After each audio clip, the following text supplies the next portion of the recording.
This is Reality Dispatch by Jim Minns.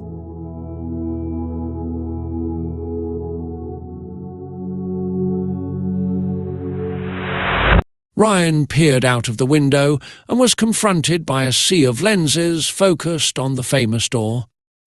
They all pivoted in his direction as he moved the curtain ajar to get a better look. Letting the fabric go limp, he turned to face the PM. "Yeah, they're ready, but it's pouring, boss. We should reschedule." "Nonsense, Rye," the PM replied. "It's like taking off a Band-Aid or having a cold shower. It always sounds like a terrible idea until you just go ahead and do it, and then, before you know it, it's done." Ryan didn't respond. There was no use when the PM's mind had been made up. Many a month would go by when his guidance would go unheeded. Perhaps the rain was an omen, the outcome was foretold. If that was the case, then he might as well address the people and the press with the daggers of the elements pounding away on his 1,500-pound tailor-made suit. "Go ahead, then," Ryan sighed as he handed him a leather-bound printout of the announcement.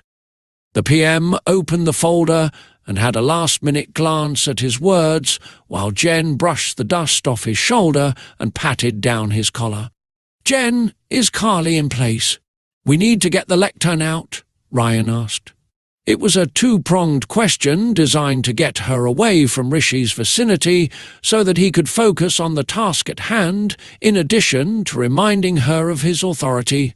"I'm not sure," she mumbled, her eyes not breaking away from the pilling on the blazer. Such was the dysfunction of this building, no one performed their duties, no matter whose responsibility it fell.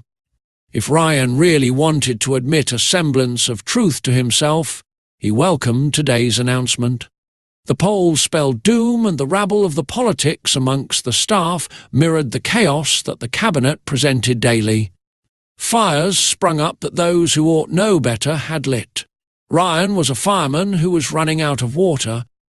He was tired. Soon he felt he'd no longer be standing inside the walls of this institution that guided the nation through the horrors of the Blitz. So many legends were born in the pressures of yesterday. The portraits of those worthy enough to hold office stood high above the staff, looking down on them with an authority acquired on the back of their unmatched reputation. It was only recently that Ryan believed nothing he would ever do would amount to any more than a blip on a plaque that Number 10's heirs would probably forget to install. "It really is pouring down now. Maybe you're right, Ryan," the PM said, watching Sky News on a monitor by the hall. It was the first time Ryan's advice had been considered. If the optics of today's announcement signalled the downfall of the government at the general election, it would be Ryan's fault. "The media know what we're going to announce. It's not like we're catching anyone by surprise." Rishi reached for the knot of his tie and was on the cusp of loosening it when Ryan grabbed his hand. "Like a Band-Aid, boss. This is England. You will be right," Ryan persuaded. "No, I think," the PM began as Ryan reached for the door handle and opened the world to their little discussion.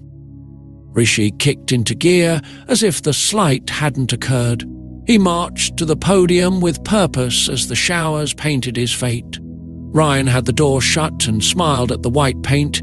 He considered every word in his resignation letter and had an outline in his mind as the lock latched.